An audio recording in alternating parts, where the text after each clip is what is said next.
A fearless waitress crashed the Sheikh Billionaire's wedding. One whispered word made the bride run. The Grand Celestial Hotel stood like a gleaming tower of glass and gold in the heart of Manhattan, its crystal chandeliers casting prismatic light across marble floors that had witnessed countless moments of luxury and power. Tonight, it would witness something far more dramatic. Emma Carter's hands trembled as she balanced the silver tray of champagne flutes, her reflection catching in the polished surface. 26 years old, with chestnut hair pulled back in a tight bun and hazel eyes that had learned to avoid direct contact, she moved through the opulent ballroom like a ghost. Her black and white uniform was crisp and anonymous, designed to make her invisible to the wealthy guests who filled the space. That invisibility had become her armor over the past 3 years, a shield against a world that had once known her as something entirely different. The ballroom had been transformed into a paradise of white roses and golden accents. Thousands of flowers cascaded from towering arrangements, their perfume mixing with expensive colognes and the subtle scent of money that seemed to permeate every corner of the room. Crystal chandeliers worth more than most people's homes hung overhead, their light dancing across the faces of politicians, celebrities and business magnates from across the globe. This was the wedding of the year, perhaps the decade. Sheikh Khalid al-Rashid, one of the world's wealthiest men, was marrying Vanessa Beaumont, a French socialite whose beauty and grace had captivated international society. Emma had tried to call in sick that morning. She had begged her supervisor to assign her to any other event, any other floor, anywhere but here. But the Grand Celestial was short-staffed, and the wedding required every available hand. So here she stood, her heart pounding against her ribs like a trapped bird, knowing what she knew, carrying a secret that weighed more than any tray she had ever balanced. Sheikh Khalid al-Rashid entered the ballroom with the confidence of a man who had never been told no. At 48, he was striking rather than handsome, with sharp features, intense dark eyes, and a perfectly trimmed beard that was just beginning to show threads of silver. He wore a traditional white thobe of the finest silk, a black and gold bisht draped over his shoulders like a cape of authority, and a pristine white gutra held in place by a golden argol. His presence commanded attention without effort. People parted before him instinctively, their conversations pausing as he passed. He moved with the certainty of someone who owned not just companies and oil fields, but the very air around him. Emma watched him from her position near the service entrance, her stomach twisting. She had served him twice during the wedding preparations over the past week. Both times he had looked through her as if she were furniture. When she had refilled his water glass, he had continued his phone conversation in Arabic without acknowledgement. When she had cleared his table, he had gestured dismissively for her to hurry. To Sheikh Khalid al-Rashid, she was nothing. Less than nothing. Just another faceless servant in a world that existed to cater to his needs, but what she knew could destroy him. The string quartet began playing Pachelbel's Canon in D, and the guests rose to their feet. Emma's breath caught in her throat. This was it, the moment she had been dreading and anticipating in equal measure. The massive double doors at the end of the ballroom opened, and Vanessa Beaumont appeared. She was breathtaking. Her wedding gown was a masterpiece of French couture, ivory silk that seemed to glow in the chandelier light, with delicate lace sleeves and a train that stretched behind her like a river of moonlight. Her blonde hair was styled in an elegant updo, crowned with a diamond tiara that had once belonged to a Russian duchess. Her makeup was flawless, her smile radiant. She looked like every fairy tale princess ever imagined, walking slowly down the aisle scattered with white rose petals. Her eyes fixed on the man waiting for her at the altar, Emma's hands clenched around her empty tray. Because she knew the truth. That woman was not Vanessa Beaumont. That woman was Vera Morozova, and Emma had spent 6 months of her previous life trying to bring her to justice. 3 years ago, Emma Carter had been a different person. She had graduated summa cum laude from Columbia Law School, specializing in international matrimonial law. Her master's thesis had been groundbreaking, a comprehensive analysis of marriage fraud schemes targeting wealthy individuals, complete with case studies, legal precedents from multiple countries, and proposed international frameworks for prosecution. She had been brilliant, ambitious, and engaged to Marcus Ashford, a fellow attorney she had met during her 2nd year of law school. They had been the perfect couple, or so she had thought. They had planned to open their own practice together, specializing in high-net-worth divorce and fraud cases. Then Marcus had stolen her thesis.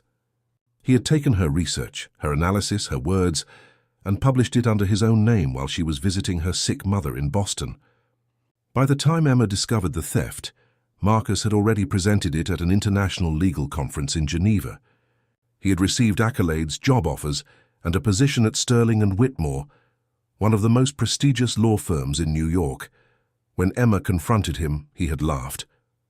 He had actually laughed and told her that no one would believe her, that he had connections and she had nothing, that she should be grateful he had ever paid attention to someone as ordinary as her. She had tried to fight. She had filed complaints, contacted the university, reached out to legal ethics boards, but Marcus had been thorough. He had manipulated dates, forged documents, and convinced their mutual colleagues that Emma was having a breakdown, that she was jealous of his success, that she was fabricating accusations because he had ended their engagement. The legal community was small and insular. Marcus had charm and connections. Emma had only her word, and her word was not enough. Within 6 months, her reputation was destroyed. Law firms that had been courting her suddenly stopped returning her calls. Her complaints were dismissed. The university, not wanting scandal, quietly suggested she withdraw from the program. She had lost everything: her career, her fiancé, her future, her sense of self. She had disappeared into the anonymous masses of New York City, taking a job as a waitress because it required no references, no background checks, no questions about her past, but she had never forgotten Vera Morozova. During her time as a law student, Emma had worked on a case involving a wealthy Swiss banker who had been defrauded by a woman claiming to be a French aristocrat. The woman had married him, secured a generous prenuptial agreement with carefully hidden loopholes, and divorced him 18 months later, walking away with $45 million. By the time the banker realized he had been conned, the woman had vanished. Emma had tracked her through 3 other similar cases: a German industrialist, a Monaco real estate developer, and a British tech entrepreneur. Each time the woman had used a different name, a different background story, but the pattern was identical. Marry wealthy men, exploit legal loopholes, disappear with millions. Emma had compiled a comprehensive file on her, including photographs, aliases, and known associates. She had been close to presenting her findings to Interpol when Marcus had destroyed her life. The file had been in her apartment, and in her devastation she had packed it away in a box and tried to forget it existed. Until tonight. Until she had seen Vanessa Beaumont's face during the rehearsal dinner and recognized Vera Morozova. The ceremony began. The officiant, a distinguished man with silver hair and a voice that carried authority, stood between Sheikh Khalid and Vanessa. The sheikh looked proud, almost smug, as if he were acquiring a particularly valuable asset. Vanessa looked serene, her smile perfect, her hand resting lightly on Khalid's arm. They looked like the ideal couple, the union of old money and new power, European elegance and Middle Eastern wealth. Emma stood frozen near the back of the ballroom, her mind racing. She had spent the past 3 days in agony, debating what to do. Part of her wanted to stay silent, to remain invisible, to protect herself from the inevitable consequences of speaking up. She had learned the hard way that truth did not always triumph, that the powerful could crush the powerless without consequence. Sheikh Khalid al-Rashid was one of the most powerful men in the world. If she accused his bride of fraud and was wrong, or if he simply chose not to believe her, she would be destroyed again. She would lose her job, possibly face legal action, certainly face his wrath. But if she stayed silent, she would be complicit. She would watch a good man, arrogant though he might be, walk into a trap that would cost him not just money, but dignity and trust. And she would prove that Marcus had been right about her, that she was ordinary, that she was a coward, that she would let injustice happen rather than risk herself. The officiant's voice rang out across the ballroom. We are gathered here today to witness the union of Sheikh Khalid al-Rashid and Vanessa Beaumont in holy matrimony. This is a sacred bond, a commitment before God and these witnesses to love, honor, and cherish one another for all the days of their lives. Emma's heart hammered so hard she thought it might burst through her chest. Her hands were shaking so violently that she had to set down her tray before she dropped it. A supervisor glanced at her with concern, but Emma barely noticed. All her attention was fixed on the couple at the altar, on the woman who was about to commit fraud on an international scale, on the man who had no idea he was being played. The officiant continued through the traditional vows. Khalid's responses were firm and confident. Vanessa's were soft and demure, perfectly performed. They exchanged rings, platinum bands encrusted with diamonds that caught the light like captured stars. The moment was approaching. The final moment. The point of no return. If any person here present knows of any lawful impediment to this marriage, the officiant intoned, his voice solemn, let them speak now or forever hold their peace. The traditional pause followed. It was meant to be rhetorical, a formality that no one ever actually interrupted. The guests waited in respectful silence for the ceremony to continue. Emma's feet moved before her mind fully registered the decision. She stepped forward from her position near the wall, her legs trembling, her breath coming in short gasps. 1 step, 2 steps, 3. A guest near the aisle noticed her movement and frowned. Another turned to look. A murmur began to ripple through the crowd. "Wait," Emma said, her voice barely above a whisper, choked with fear and adrenaline. The officiant paused, looking confused. Sheikh Khalid turned, his expression darkening with annoyance. Vanessa's perfect smile faltered for just a fraction of a second. "Wait," Emma said again, louder this time, her voice cracking but carrying across the ballroom. "You can't marry her. She's not who she says she is." The ballroom erupted. Gasps of shock, exclamations of outrage, the scraping of chairs as people stood to see better. 2 security guards in dark suits immediately began moving toward Emma from different directions. Sheikh Khalid's face transformed from annoyance to fury, his dark eyes blazing with an anger that would have made Emma flee if she had not already committed herself. "How dare you?" Khalid's voice cut through the chaos like a blade, sharp and cold. "Remove this woman immediately." But Emma was already moving forward, pushing past guests who tried to block her path, her eyes locked on Vanessa.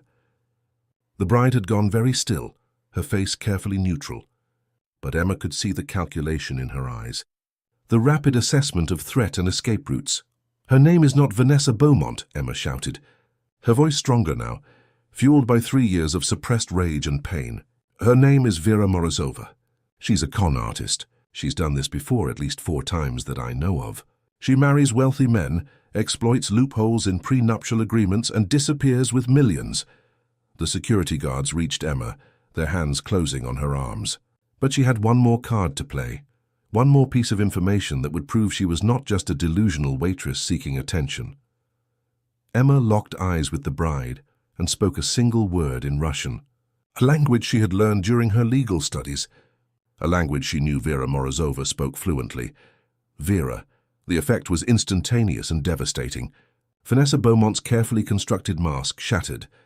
Her face went white, her eyes widened with pure terror, and for one unguarded moment she looked exactly like what she was, a criminal who had just been exposed. She took a step backward, her hand flying to her throat, her breath coming in visible gasps. "Vera Morozova," Emma repeated, louder, in Russian. "I know who you are. I know what you've done. I have the files. I have the evidence." Vanessa, or Vera, made a sound that was half sob, half gasp.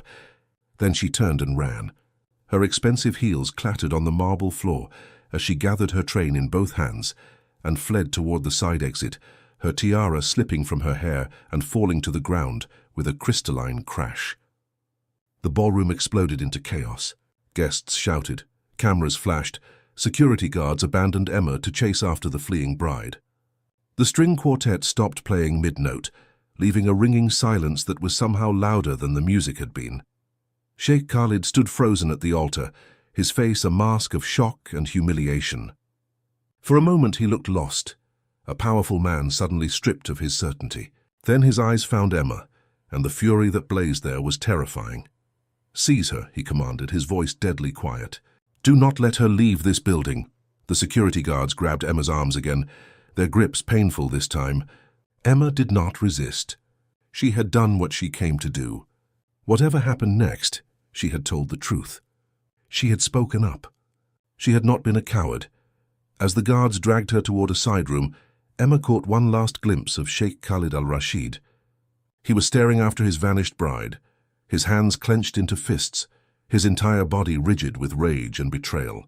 In that moment, Emma felt an unexpected pang of sympathy. She knew exactly how he felt.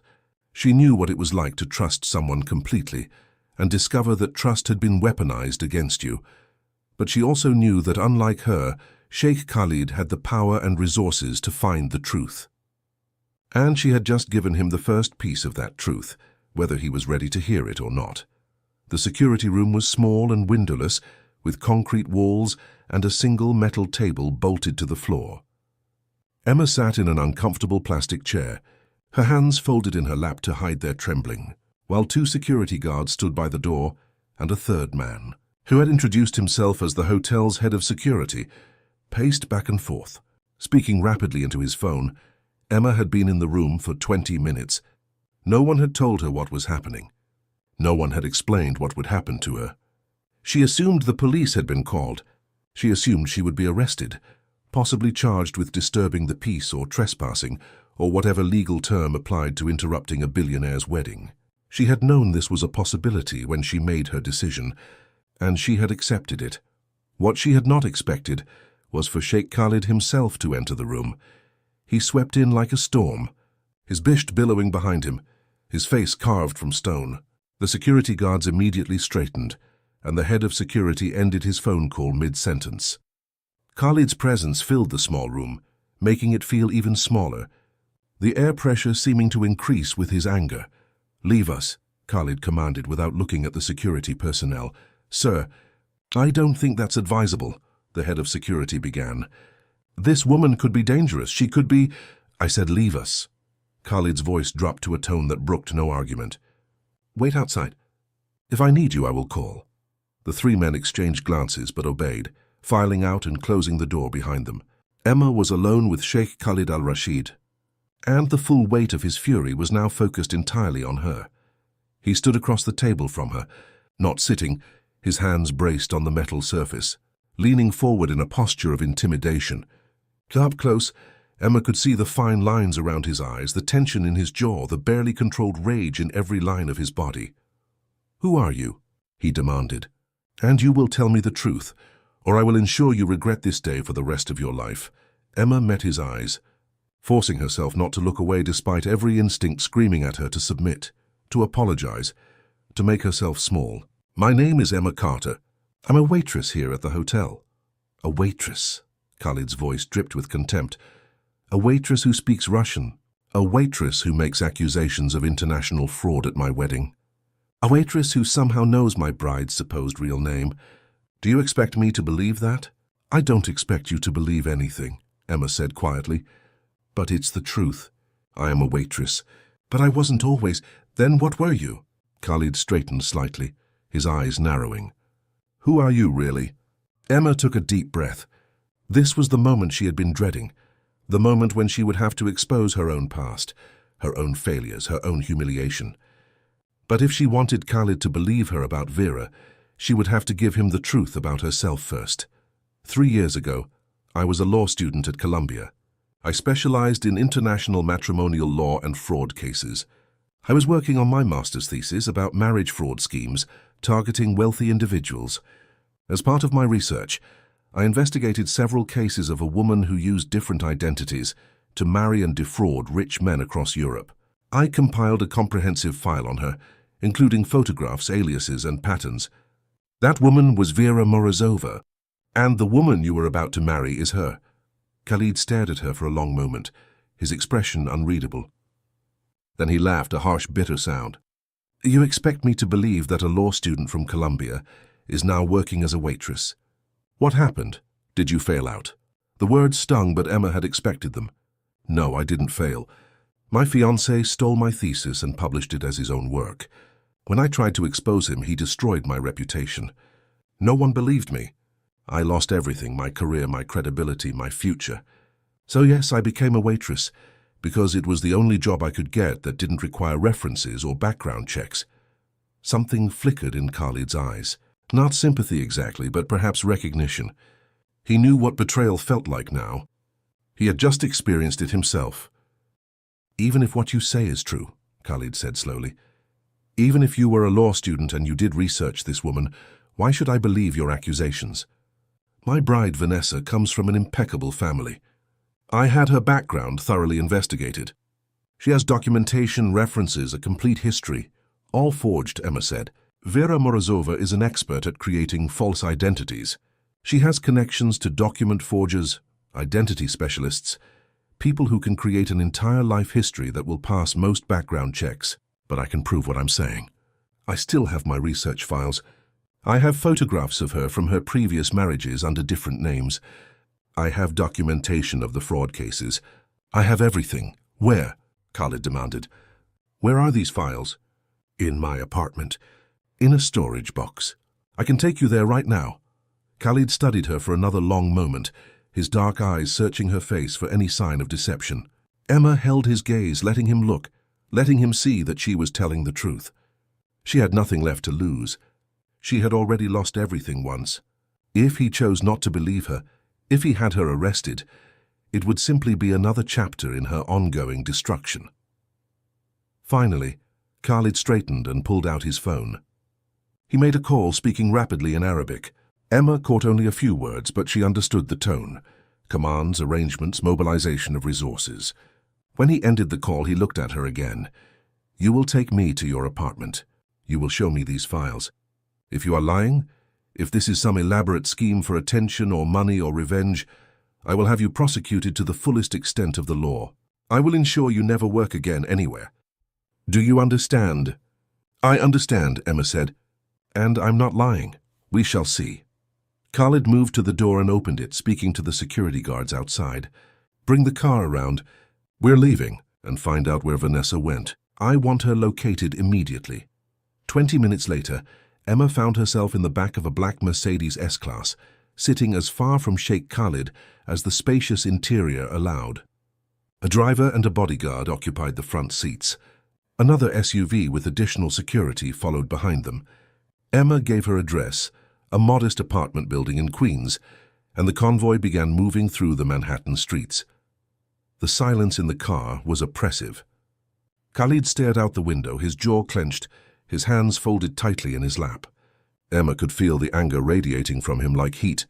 She wanted to say something, to explain, to apologize for ruining his wedding. But she knew anything she said would only make things worse. So she stayed silent and watched the city lights blur past the tinted windows. Her apartment was on the 4th floor of a walk-up building that had seen better days. The contrast between the luxury Mercedes and the peeling paint of her building's entrance could not have been more stark. Khalid's bodyguard insisted on entering first, checking the apartment for threats, which would have been laughable if the situation were not so tense. Emma's studio apartment was barely 400 square feet, with a kitchenette, a bathroom, and a single room that served as bedroom, living room, and office.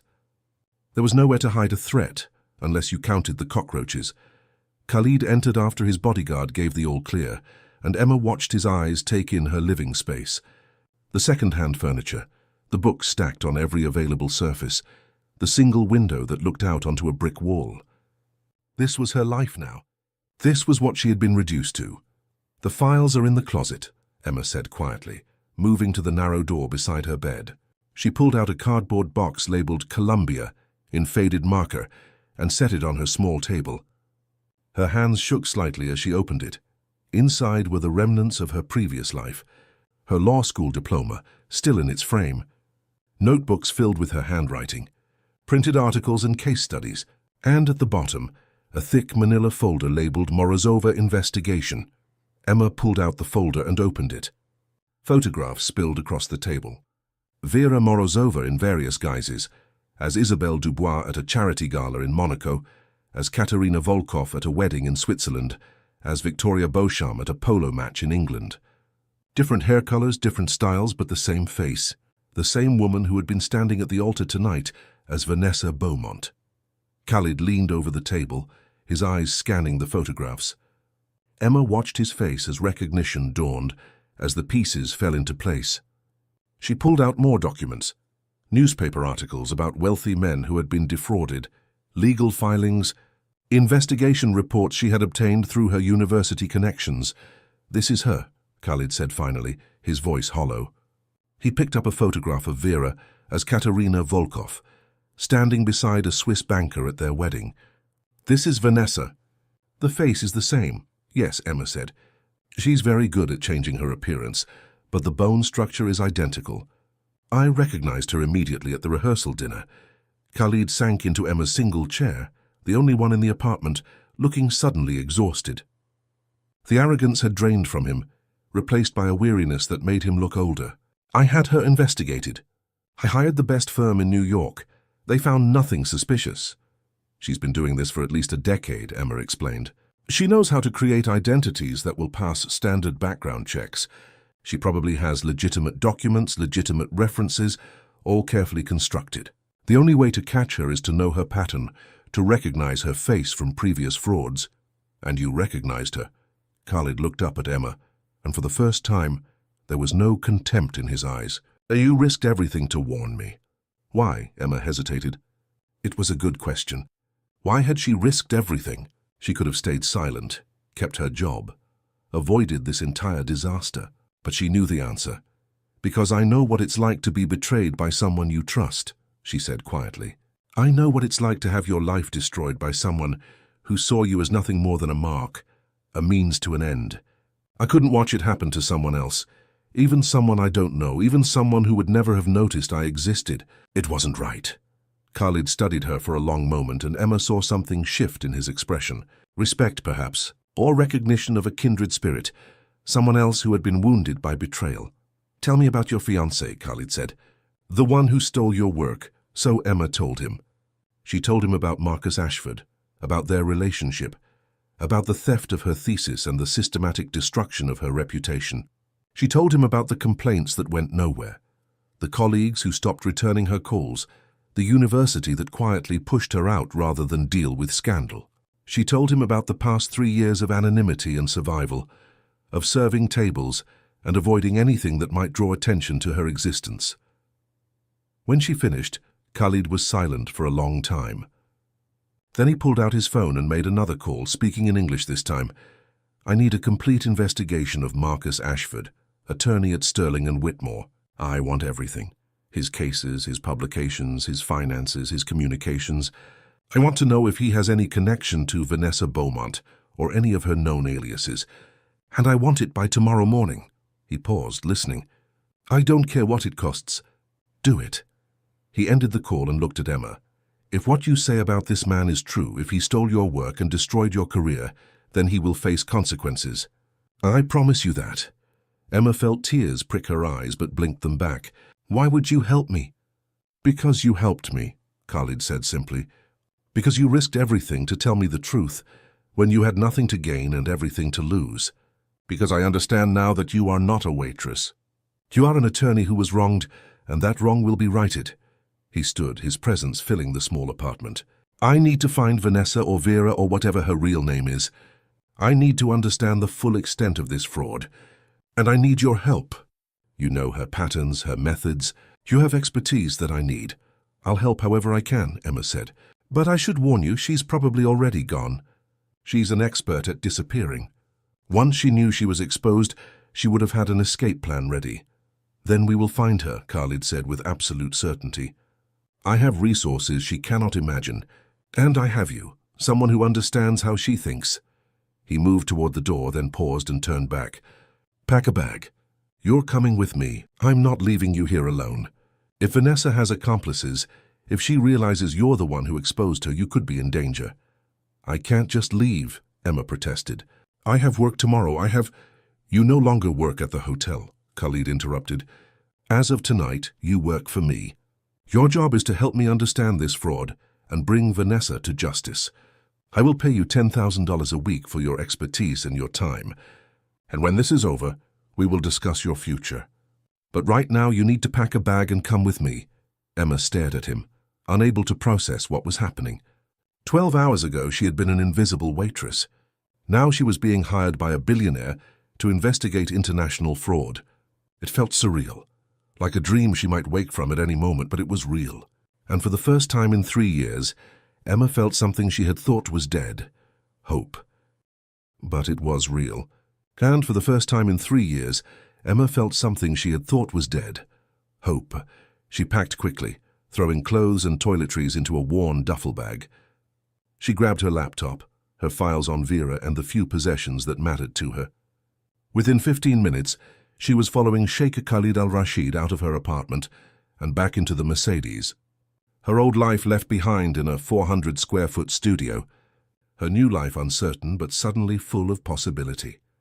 As the car pulled away from her building, Emma looked back once. Then she turned forward, toward whatever came next, and did not look back again. Sheikh Khalid's penthouse occupied the entire top floor of a luxury building overlooking Central Park. Emma had served at events in expensive homes before, but nothing had prepared her for this level of wealth. The elevator opened directly into the apartment, revealing a space of soaring ceilings, floor-to-ceiling windows, and furnishings that belonged in a museum. Modern art hung on the walls, pieces Emma recognized from her college art history classes. A Rothko, a Basquiat, originals worth millions. A staff member, an older woman with kind eyes and a British accent, appeared immediately. "Mr. Al-Rashid, I heard about the wedding. I'm so sorry. Is there anything you need?" "Prepare the guest suite for Miss Carter," Khalid said.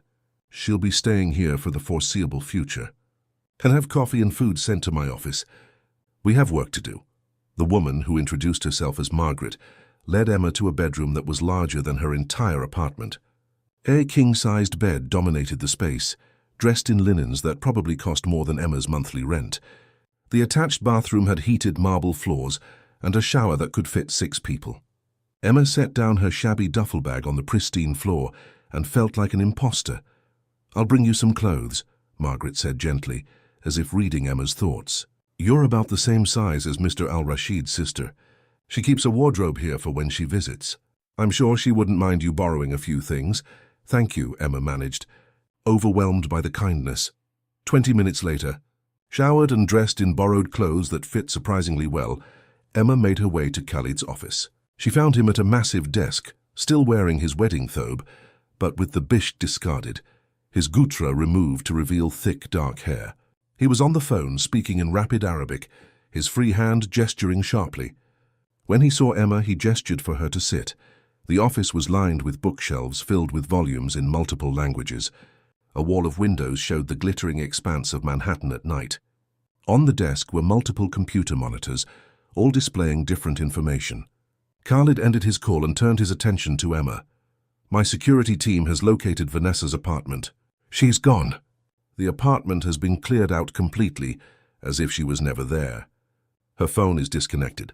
Her credit cards have not been used. She has vanished." "That's her pattern," Emma said. "She always has an exit strategy. She probably has multiple passports, multiple identities, and cash reserves hidden in various locations. She's done this before." "But she's never been exposed before," Khalid countered. "Not publicly, not at the moment of the crime. That changes things. She's running scared now. She'll make mistakes." Emma nodded slowly. "You're right. And there's something else. She didn't do this alone. She never does.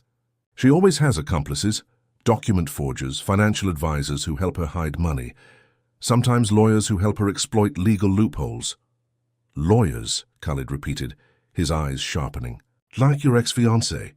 "Maybe," Emma said. "Marcus specializes in high-net-worth divorce cases. If Vera needed someone to create a prenuptial agreement with hidden vulnerabilities, someone who could make it look legitimate while building in ways for her to claim a massive settlement, Marcus would be perfect." Khalid pulled up something on one of his monitors and turned it to face Emma.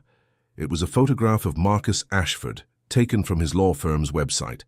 He looked exactly as Emma remembered, handsome in a conventional way with styled blonde hair, blue eyes, and a smile that had once made her heart race but now made her stomach turn. "Is this him?" Khalid asked. "Yes," Emma said quietly. "That's Marcus. He's the attorney who drafted my prenuptial agreement with Vanessa," Khalid said, his voice deadly calm. "She recommended him. She said he was the best in the business, that he had handled agreements for several of her friends. I should have questioned that. I should have used my own attorney. But I was—" He trailed off, his jaw clenching. "You were in love," Emma finished gently. "Or you thought you were. That's what she does.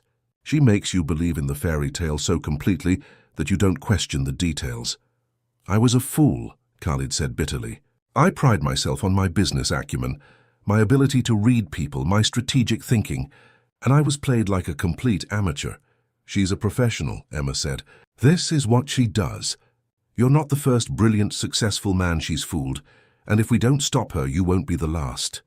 Khalid looked at her, and Emma saw a new determination in his eyes. Then we stop her, and we stop your Marcus Ashford as well. If they're working together, we expose them both.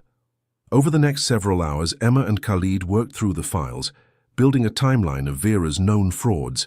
Emma explained each case: the Swiss banker who lost 45 million, the German industrialist who lost 32 million, the Monaco developer who lost 58 million, the British entrepreneur who lost 27 million.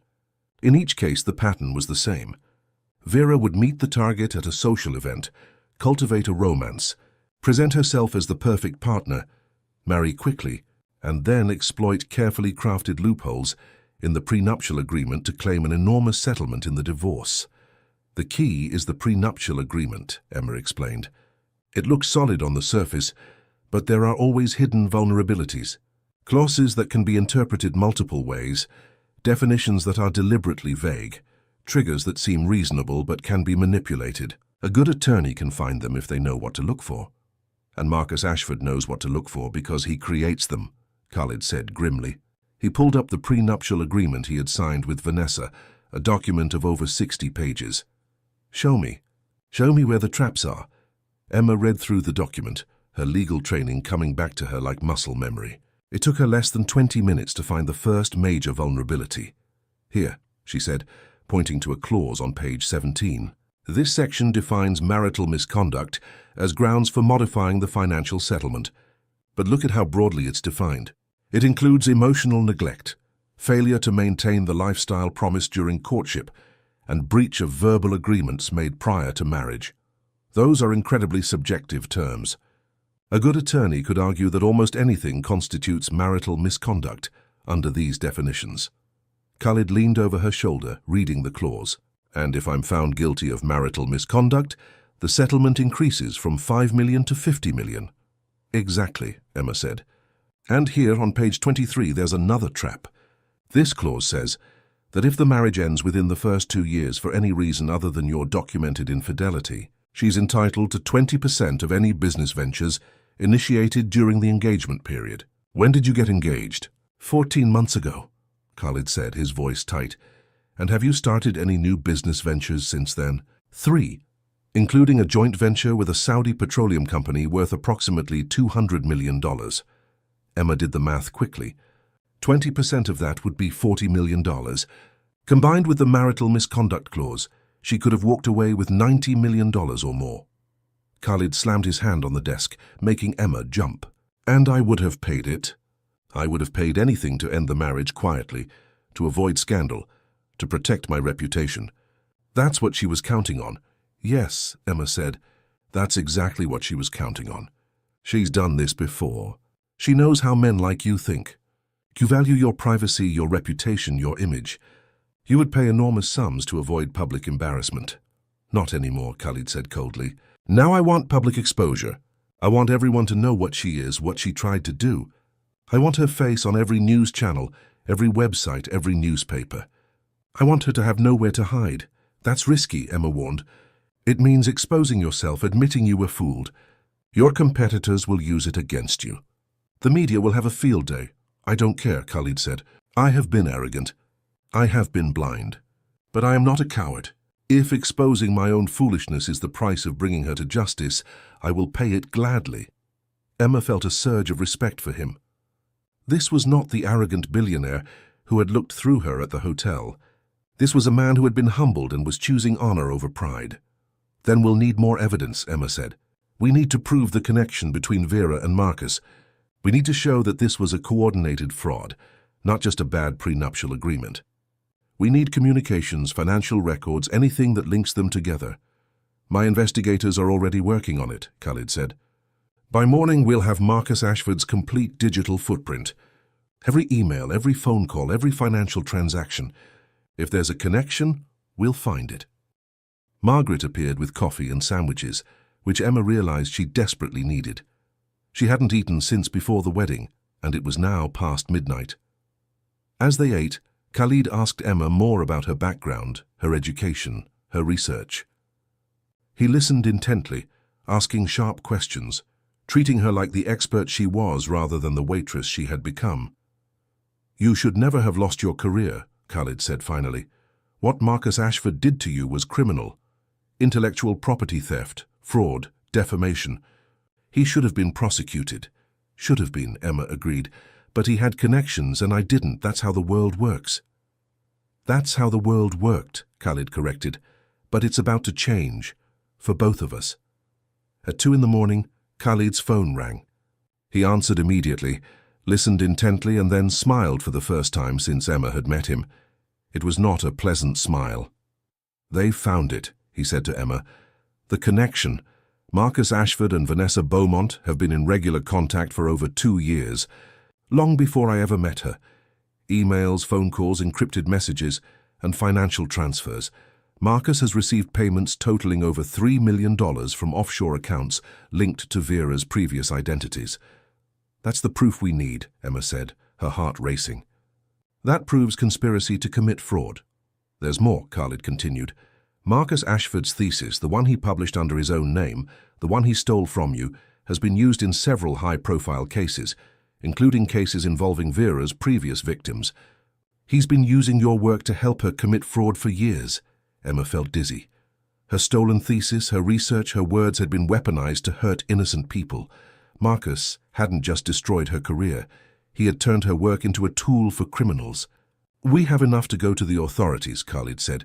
"We can have Marcus arrested by morning, and we can issue an international warrant for Vera's arrest." "Do it," Emma said. "Please, do it." Khalid made the calls. Within an hour, he had mobilized an army of attorneys, investigators, and law enforcement contacts. Emma listened in awe as he orchestrated a coordinated strike against both Marcus and Vera, using his wealth and influence to cut through red tape and bureaucracy. This was what real power looked like, she realized. Not arrogance or cruelty, but the ability to make things happen, to demand justice and have the resources to achieve it. As dawn broke over Manhattan, painting the sky in shades of pink and gold, Khalid ended his final call and turned to Emma. "It's done," he said. "Marcus Ashford will be arrested this morning at his office. Interpol has issued a red notice for Vera Morozova under all her known aliases. Her face will be on every border crossing, every airport, every law enforcement database in the world. She has nowhere to run." Emma felt tears streaming down her face, but she was smiling. After 3 years of silence and defeat, justice was finally coming. Not just for Khalid, but for her, for all of Vera's victims, for everyone who had ever been betrayed and told their truth didn't matter. "Thank you," she whispered. "No," Khalid said gently. "Thank you. You saved me, Emma Carter. You saved me from a fate worse than financial loss. You saved me from a life built on lies. I will never forget that." He reached across the desk and took her hand, and Emma felt the warmth of human connection for the first time in years. She was no longer invisible. She was no longer alone. She was seen, valued, and believed, and this, she realized, was only the beginning. The arrest of Marcus Ashford made headlines across New York's legal community. Emma watched the news coverage from Khalid's penthouse, her emotions a complicated mix of satisfaction and sadness. There was Marcus, being led out of Sterling and Whitmore in handcuffs, his face pale with shock, reporters shouting questions he refused to answer. The firm immediately released a statement distancing themselves from him, claiming they had no knowledge of his criminal activities. His clients began abandoning him within hours. "How does it feel?" Khalid asked, standing beside Emma as they watched the television. "Strange," Emma admitted. "I thought I would feel triumphant, but mostly I just feel sad. Sad for who I was when I loved him. Sad for all the time I lost. Sad that it took this long for the truth to come out." "That's because you're a good person," Khalid said. "A vindictive person would celebrate his destruction. You mourn the waste of it all." Over the following days, the investigation expanded. Marcus, facing decades in prison, began cooperating with authorities. He provided detailed information about his partnership with Vera Morozova, including communications, financial records, and information about her network of accomplices. He admitted to stealing Emma's thesis and using it to help Vera identify and exploit wealthy targets. He named other attorneys, document forgers, and financial advisors who had assisted in the frauds. The scandal was enormous. International news outlets picked up the story. Vera's previous victims came forward, emboldened by the exposure. Law enforcement agencies in multiple countries coordinated their efforts, and at the center of it all was Emma Carter, the waitress who had risked everything to speak the truth. Khalid insisted that Emma be credited for her role in exposing the fraud. He gave interviews praising her courage and expertise. He made sure that every news story mentioned that she was the legal researcher whose stolen work had been misused and who had ultimately brought the criminals to justice. Emma's name was cleared. Columbia University reached out to apologize and offer her reinstatement. Law firms that had once ignored her began calling with job offers. But the most important call came from Interpol. Vera Morozova had been apprehended at an airport in Argentina, attempting to board a flight to a non-extradition country using a forged passport. She was being held pending extradition to the United States to face fraud charges. "They want you to testify," Khalid told Emma. "Your research, your documentation, your testimony will be crucial to the prosecution." "I'll do it," Emma said without hesitation. "I'll do whatever it takes to make sure she faces justice." "I know you will," Khalid said. "You're the bravest person I've ever met." Emma laughed, a sound that felt rusty from disuse. "I'm not brave. I'm terrified most of the time." "Bravery isn't the absence of fear," Khalid said. "It's acting despite the fear. You were trembling when you interrupted my wedding. I saw your hands shaking, but you did it anyway. That's true courage." As the legal proceedings moved forward, Emma and Khalid spent increasing amounts of time together. What had begun as a professional relationship evolved into something deeper. They worked side by side, preparing for the trials, coordinating with attorneys, reviewing evidence. But they also talked, really talked, about their lives, their dreams, their fears, their failures. Khalid told Emma about his childhood in the Emirates, the pressure of being the eldest son, the expectations that had shaped his entire life. He told her about his first marriage, arranged when he was 23, which had ended in divorce after 5 years. He told her about the loneliness of wealth, the difficulty of knowing who to trust, the isolation that came with power. Emma told Khalid about growing up in a small town in upstate New York, the daughter of a teacher and a mechanic. She told him about being the first in her family to attend an Ivy League school, the pride and terror of that achievement. She told him about the years of hard work, the sacrifices, the dreams that had been stolen from her. They discovered they had more in common than either had expected. Both had been betrayed by people they loved. Both had learned that success could be fragile, that reputation could be destroyed in moments. Both had been humbled and were rebuilding themselves from the ruins. One evening, about 3 weeks after the wedding that never was, Khalid and Emma sat on his penthouse terrace, watching the sun set over Central Park. The autumn air was cool, and Khalid had draped a cashmere blanket over Emma's shoulders. They sat in comfortable silence, the kind that only comes when two people have moved beyond the need to fill every moment with words. "I've been thinking about the future," Khalid said finally. "My future. What I want it to look like." "And what do you want?" Emma asked. "I want to build something real," Khalid said. "Not just wealth, not just power, but something meaningful. I want to use my resources to help people who have been wronged, people who don't have the power to fight back on their own. I want to create a foundation that provides legal assistance to victims of fraud, that helps people like you, who have been destroyed by those with more power and fewer scruples." Emma turned to look at him, surprised and moved. "That's a beautiful idea. And I want you to run it," Khalid continued. "I want you to be the director. You understand what it's like to be powerless. You understand the legal complexities. You have the expertise and the passion. You would be perfect." "Khalid, Emma didn't know what to say. It was everything she had ever wanted. A chance to practice law again, to help people, to make a difference. But more than that, it was validation. It was someone seeing her worth, her potential, her value. "You don't have to answer now," Khalid said. Think about it. But know that I'm serious. I want to do this, and I want to do it with you." "Why?" Emma asked. "Why me? You could hire anyone. Someone with more experience, more connections, someone who hasn't been out of the legal field for 3 years." "Because you're the one who stood up when no one else would," Khalid said simply. "Because you risked everything for a stranger. Because you understand what justice really means, not the theoretical kind they teach in law schools, but the real, messy, difficult kind that requires courage and sacrifice. That's why you." Emma felt tears welling up again, but this time they were tears of joy, of relief, of hope. "Yes," she said. "Yes, I'll do it. I would be honored to do it." Khalid smiled, a genuine smile that transformed his face, making him look younger and less burdened. "Good. Then we'll start planning tomorrow. But tonight, let's just enjoy this moment. Let's celebrate the fact that we survived, that we fought back, that we won." They sat together as the sky darkened and the city lights began to glow. Two people who had been broken and were now healing. Two people who had found each other in the most unlikely circumstances and discovered something neither had been looking for. A true partnership, built on respect, trust, and shared purpose. But their story was not quite finished. There was still one more chapter to write. The trial of Vera Morozova began 6 months later.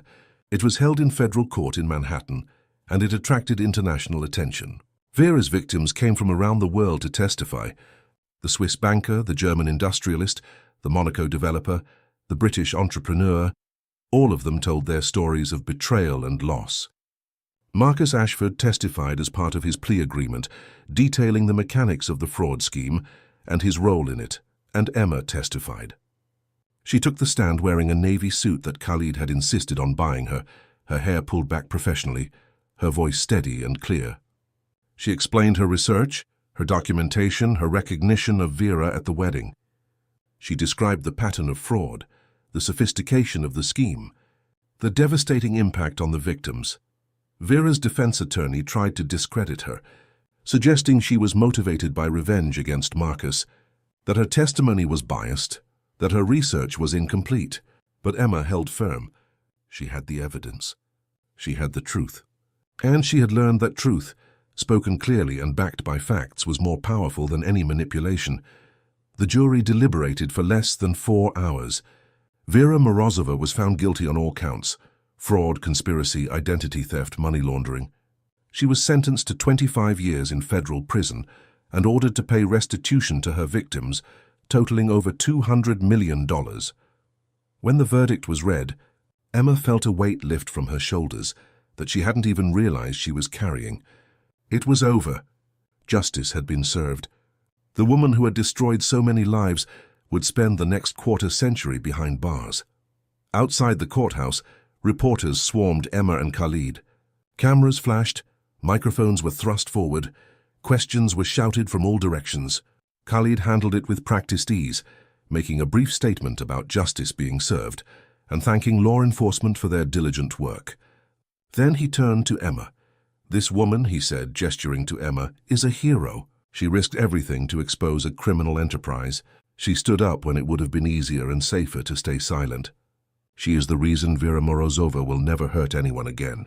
And she is the reason I am standing here today, free from a fraud that would have cost me not just money, but dignity and trust. I owe her everything." Emma blushed at the praise, uncomfortable with the attention, but also proud.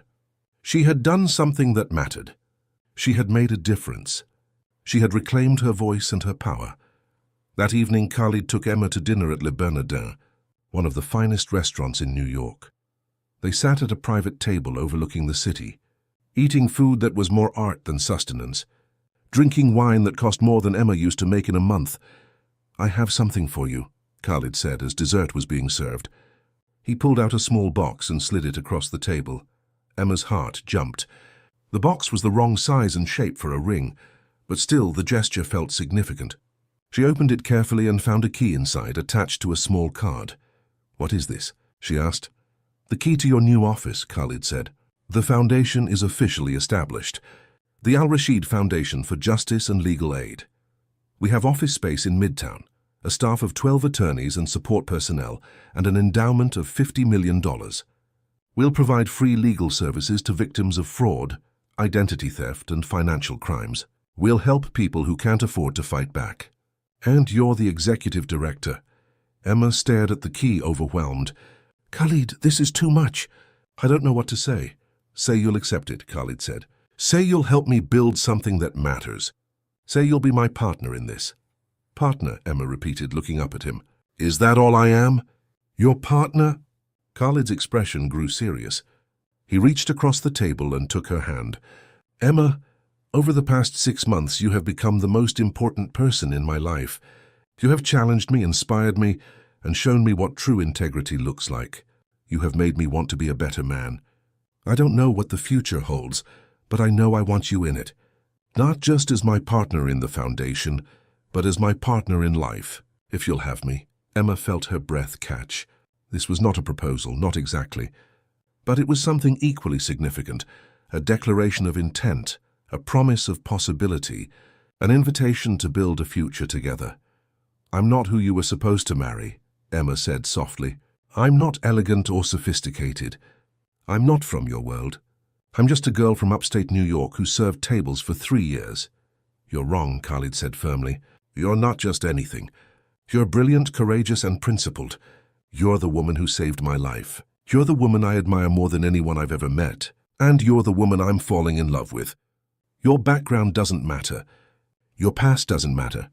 What matters is who you are now and who we can be together. Emma felt tears streaming down her face, but she was smiling. I'm falling in love with you too, she admitted.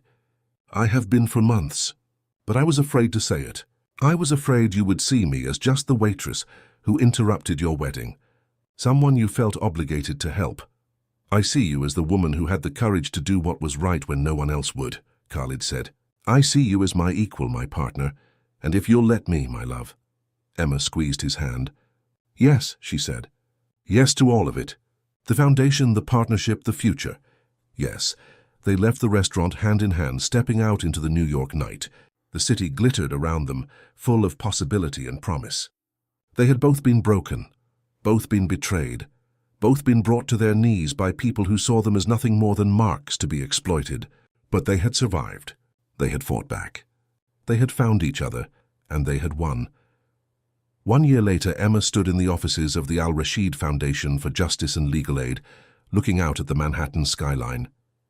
The foundation had helped over 200 people in its first year, providing legal services to victims of fraud who had nowhere else to turn. They had won cases, recovered stolen money, and brought criminals to justice. Emma's team of attorneys was passionate and dedicated, and every day brought new challenges and new victories. Her phone buzzed with a text from Khalid. Rooftop. 5 minutes. I have a surprise. Emma smiled and took the elevator to the building's rooftop terrace. She found Khalid waiting for her, dressed in a perfectly tailored suit, his eyes warm with affection. The sun was setting, painting the sky in brilliant shades of orange and pink. What's the surprise? Emma asked. This, Khalid said, and dropped to one knee. Emma's hands flew to her mouth as Khalid pulled out a small velvet box and opened it to reveal a stunning diamond ring, the stone catching the sunset light and throwing rainbows across the terrace. Emma Carter, Khalid said, his voice steady, but his eyes shining with emotion. You crashed into my life at the worst possible moment and turned it into the best possible thing. You saved me from a fraud, but more than that, you saved me from a life without real love, real partnership, real meaning. You are my equal in every way. You are my best friend, my partner, and the love of my life. Will you marry me? Emma was crying and laughing at the same time. Yes, she said. Yes, absolutely yes. Khalid slipped the ring onto her finger and stood, pulling her into his arms and kissing her as the sun set over the city they both loved. When they finally pulled apart, Emma looked at the ring on her finger, then at the man who had given it to her, and felt a profound sense of rightness. I have a surprise for you too, Emma said. Columbia called today. They want to publish my thesis, the real one under my name. They're also offering me a position as an adjunct professor, teaching a course on fraud prevention and victim advocacy. That's wonderful, Khalid said, beaming with pride. You deserve all of it. You deserve everything. I already have everything, Emma said, looking into his eyes. I have my career back. I have work that matters. I have justice. And I have you. What more could I possibly need? A wedding, Khalid said with a smile. A real one this time. One that actually ends with us married. No interruptions, Emma agreed, laughing. No interruptions, Khalid confirmed. Just you and me, making promises we intend to keep, building a life we both believe in. They stood together on the rooftop as the sky darkened and the city lights began to glow. Two people who had been strangers a year ago, who had met in the most dramatic circumstances possible, who had fought together and healed together and fallen in love. Emma thought about the terrified waitress who had trembled as she interrupted a billionaire's wedding, and she barely recognized that woman. She had been so afraid, so broken, so convinced that her voice didn't matter, but it had mattered. Her voice, her courage, her refusal to stay silent had changed everything. It had saved Khalid. It had brought criminals to justice. It had restored her own life and given her a future she had never dared to imagine. "What are you thinking?" Khalid asked, his arm around her waist. "I'm thinking about that day," Emma said. "The wedding." How terrified I was. How certain I was that speaking up would destroy me. And instead it saved us both, Khalid said. Yes, Emma agreed. It saved us both. They stood in silence for a moment, and then Khalid said, "You know what the best part is?" "What?" "This is just the beginning," Khalid said. "We have the rest of our lives ahead of us. We have the foundation to build, cases to win, people to help. We have a wedding to plan and a future to create. We have everything." Emma leaned her head against his shoulder, feeling the solid warmth of him, the steady beat of his heart. "And we have everything," she repeated. And as the stars began to appear in the darkening sky above Manhattan, Emma Carter and Sheikh Khalid al-Rashid stood together. Two people who had been broken and betrayed, who had found courage and justice and love in the most unexpected places. They had crashed into each other's lives and changed everything. They had spoken truth when silence would have been easier. They had fought for what was right when giving up would have been simpler, and they had won. Not just the legal battles, not just the public victories, but something far more precious. They had won back their faith in justice, in truth, and in the possibility of love that was real, honest, and built to last. The trembling waitress who had crashed a billionaire's wedding was gone. In her place stood Emma Carter, attorney, advocate, and soon-to-be wife of the man she loved. She had whispered one word that made a bride run, and in doing so, she had changed the course of two lives forever. It was, she thought as Khalid kissed her again under the stars, the best decision she had ever made.